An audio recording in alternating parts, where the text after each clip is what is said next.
Sindh police mega project safe city के बाद एक और संग मिल अबूर करने जा रही है। सिंध पुलिस की जानिब से आदि जराइम पेशा मुल्जमान को ई टैगिंग डिवाइस लगाने जा रही है। ये डिवाइस मुल्क की तारीख में पहली मरतबा किसी मुल्जमान को ये लगाई जाएंगी। सिंध पुलिस ने ये पहल की है। इस वक्त हमारे साथ डीआईजी इन्वेस्टिगेशन सिंध आमिर फारूक साहब मौजूद है। उस हवाले से इनसे बातचीत करते हैं। आमिर साहब ये बताइएगा, ये ई टैगिंग डिवाइस सबसे पहले ये इसका ख्याल कैसे आया और ये अब किस तरह लगाई जाएगी? इसमें सबसे जो बुनियादी इसके अंदर नुकता है वो कराची के अंदर जो स्ट्रीट क्राइम है उसको कंट्रोल करने का है। और स्ट्रीट क्राइम के अंदर जो लोग इन्वॉल्व होते हैं, जो मुल्जिमान, उसके बारे में जब स्टडी की गई तो पता चला कि वो अक्सर जो है रिपीट ऑफेंडर्स होते हैं। तो उसको तोड़ के लिए और उसको मजीद एक मजबूत चीज़ बनाने के लिए ये किया गया कि जो ये इस तरह के लोग हैं उनको किसी तरीके से अपनी सर्विलेंस में लेके आया जाए, मॉनिटरिंग की जाए उनकी कि वो जब वो जेल से बाहर होते हैं तो वो क्या कर रहे होते हैं। और इसका मकसद सिंपल सा ये है कि जब वो बाहर निकल के किसी नॉर्मल लाइफ में आ रहे होते हैं तो फिर उनको देखा जाए कि वो दोबारा क्राइम के अंदर तो इंगेज नहीं हो रहे और उसमें उनको मॉनिटर किया जाए कंटिन्यूसली। तो उसके लिए ये एक फार्मूला है, दुनिया में यूज़ होता है और इसके कई सारे फ़वाइद हैं। एक सबसे बुनियादी फ़ायदा ये होता है कि जो जेल के अंदर जो हमारी ओवर कंजस्शन है वो उसको भी बचाने में मदद मिलती है। तो ये मोस्टली प्रोबेशन और पैरोल के लिए यूज़ किया जाता है बाहरी कंट्रीज़ में। यहाँ पे हमने और आरिफ साहब की इनिशिएटिव, हमारे गुलाम नबी मेमन साहब की इनिशिएटिव पे एक कानून पास किया गया, हैबिचुअल ऑफेंडर्स मॉनिटरिंग एक्ट 2022। तो उसमें फिर इस तरह के जो रिपीट ऑफेंडर्स और हैबिचुअल ऑफेंडर्स हैं उनको ये एक इलेक्ट्रॉनिक डिवाइस जो है उनके पाँव में लगा दी जाएगी जो देखने में अमूमन घड़ी की तरह दिखती है, लेकिन उससे बहुत ज़्यादा स्ट्रांग होती है कि उसको ना तोड़ा जा सकता है, ना उसको वो खोल सकता है। और उसकी मदद से फिर हमें उसकी जो पोजीशनिंग है, उसकी जियो पोजीशनिंग है, वो कंटिन्यूस हमें मॉनिटर करते रहेंगे कि वो कहाँ पे जा रहा है।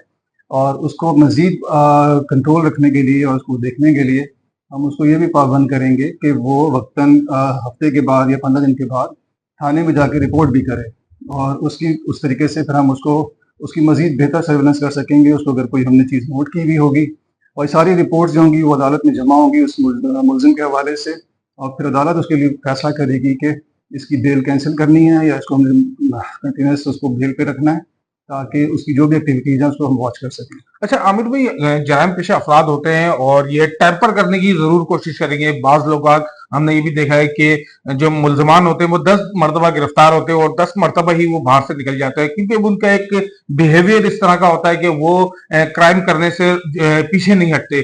तो वो इसको टैंपर करने की भी कोशिश करेंगे। तो उसके सजवाब के लिए कोई इसमें सेफ्टी रखी गई है? जी बिल्कुल, ये तो सबसे पहला चीज़ सोची गई थी और इसको बनाया ऐसे किया जाता है कि टैंपर ना हो सके।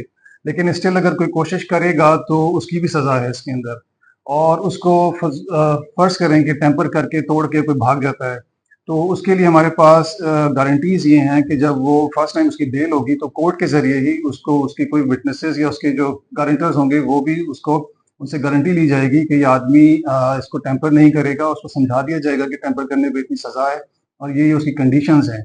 और उसके बाद जो उसकी डिटेल्स, दूसरी दीगर डिटेल्स हमारे पास होंगी, उसके शनाख्ती कार्ड नंबर और बाकी जो फीचर्स होंगे वो भी हमारे पास डेटा के अंदर होंगे। तो अगर कोई सही कोशिश करेगा तो वो उसको पकड़ना उसको दोबारा पकड़ के फिर हम अदालत में पेश करेंगे। अच्छा आमिर भाई, ये भी एक चीज बताइएगा कि ये जो डिवाइस है, जो ई टैगिंग है, क्या इसके अंदर जीपीएस इंस्टॉल होगा? इसकी मॉनिटरिंग के लिए क्या किया जाए और किस तरह इसको मॉनिटर किया जाएगा?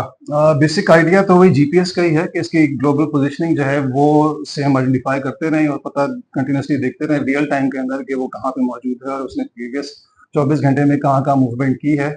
और ये अभी सिम बेस्ड है और इसको नेक्स्ट स्टेज में हमारा प्लान है कि हम इसको सैटेलाइट बेस्ड भी कर लें चीज़ों को, ताकि मज़ीद जो हमारा इश्यूज़ आते हैं इंटरनेट के हवाले से, कुछ एरियाज़ ऐसी होती हैं जहाँ कवरेज नहीं होती या वीक कवरेज होती है, तो उसको भी हम कवर कर सकें। अच्छा, एक और इसमें अहम पॉइंट ये है कि ये कितने जो है ई टैगिंग डिवाइस इस वक्त सिंध पुलिस मंगवा रही है या मंगवा ली है, इसकी क्या पोजीशन और कितने ये जो आदि जराइम पेशा जो हैबिचुअल मुल्जिमान है उनको ये लगने जा रहे हैं? 4000 का इनिशियली हमने एक रिक्वेस्ट पुट अप की थी सेंट्रल गवर्नमेंट के पास, तो उन्होंने इसमें 600 मिलियन रुपीस जो हैं वो एलोकेट किए हैं, 60 करोड़ रुपए।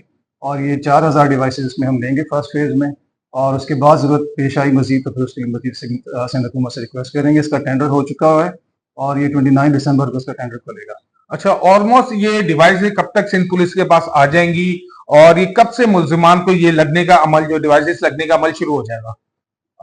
इसमें डिवाइसेस जैसे मैंने बताया प्रोसेस का टेंडर का, तो 29 नवंबर है, रादर 29 दिसंबर नहीं। तो जब ये खुल जाएगी तो उसके बाद फिर उनको कंपनी जो जिसको भी अवार्ड होता है उसको कुछ टाइम दिया जाएगा, और एक्सपेक्टेडली ये जनवरी 2025 से स्टार्ट हो जाएगा। अच्छा, ये मुल्क की तारीख में ये पहली मर्तबा और सिंध पुलिस करने जा रही है ये? जी बिल्कुल, ये मुल्क की तारीख में पहली दफा ये कानून पास हुआ है सिंध में, और ये डिवाइसेस भी जल्द पहली दफा लगाई जाएंगी। इसकी कामयाबी की क्या कहते हैं कि आप जो मुल्जिमान है अगर इसके मॉनिटर करने शुरू हो जाते हैं तो क्राइम में कितना, खासतौर पे कराची में स्ट्रीट क्राइम ज्यादा है, बहुत ज्यादा है, और अगर ये लग जाती है डिवाइस तो इसमें क्राइम की शरह में जो है कमी कितनी वाक़ई हो सकती है? इसमें बहुत मदद मिलेगी, और इसको अब हमने क्रिमिनल को बेसिकली डराना होता है कि जी आपको आपकी जो भी एक्टिविटी है हम वॉच कर रहे हैं और आपको बहुत आसानी से हम आइडेंटिफाई कर लेंगे। तो ये डिवाइस की मौजूदगी में उसकी पोजीशनिंग और उसकी जो भी एक्टिविटीज़ हैं वो मॉनिटर हो रही होंगी, तो उसको खुद अपने लिए बहुत खतरा होगा, उसके जहन में होगा हर वक्त ये कि मैं पकड़ा जाऊंगा और चांसेस मेरे बहुत ज्यादा हैं। एक अंदाजे के मुताबिक इस वक्त कराची में कितने स्ट्रीट क्रिमिनल्स जो है उस वक्त वारदातें कर रहे हैं या जेलों में मौजूद हैं, जो कि रिपीट अफेंडर्स जो कहलाते हैं, उनकी तादाद अंदाजन कितनी है इस वक्त? इसमें जो हेड ऑफ क्राइम्स रखे गए हैं उसको अगर देखें, और उसके बाद जितनी एक्टिविटी या क्रिमिनल एक्टिविटी उन पर्टिकुलर क्राइम की नेचर ऑफ क्राइम में होती है, तो अंदाजन ये कोई 8 से 10,000 के करीब लोग हैं जो इन एक्टिविटीज के अंदर एट एनी गिवन टाइम होते हैं। उसमें जो पुलिस अपना एफर्ट कर रही होती है, 4-5 हज़ार लोग जेल के अंदर होते हैं, 6,000 लोग बाहर होते हैं। तो हमारी कोशिश होती है कि हम ज़्यादा से ज़्यादा लोगों को जेल के अंदर रखें या ऑफ द रोड रखें या उनको डरा के रखें ताकि वो इस वारदात में ना शामिल हों। तो इसकी वजह से एडिशनल हम 4,000 बंदे, सपोज कि 4,000 जेल के अंदर है तो 4,000 बंदा और एडिशनल वो उसको डिवाइस लग जाएगी, तो वो भी खौफ में आ जाएगा कि मैं शायद किसी वक्त भी पकड़ा जा सकता हूँ इस वजह से। डीआईजी इन्वेस्टिगेशन सिंध आमिर फारूक साहब ने बताया कि दिसंबर में इसका टेंडर हो जाएगा और जनवरी तक ये जो डिवाइसेस हैं ये सिंध पुलिस के पास आ जाएंगी, और फरवरी से या कुछ दिनों के बाद जो ही ये डिवाइसेस जो है वो जो आदि जराम पेशा मुल्जिमान है जो कि मुख्तलिफ औकात में सिंध पुलिस उनको गिरफ्तार करती है और जेल जाती है, और जेल से फिर वो दोबारा जमानतों पर रहा होकर जो है बाहर वारदातें करते लगते हैं, उनको ये डिवाइसेस लग जाएगी और उनकी मॉनिटरिंग शुरू हो जाएगी, जो कि सिंध पुलिस का एक ऐसा इकदाम है।